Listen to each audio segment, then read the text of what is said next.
Motorcycle সমবায় সমিতির প্রতীক বিতরণ।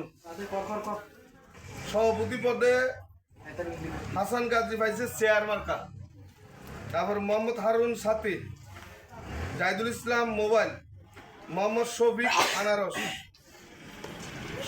সহসভাপতি পদপ্রার্থী মোহাম্মদ আনোয়ার বাইসাইকেল, বেলাল হোসেন হরিণ। তারপরে হয়েছে সাধারণ সম্পাদক আলামিন টিউবল।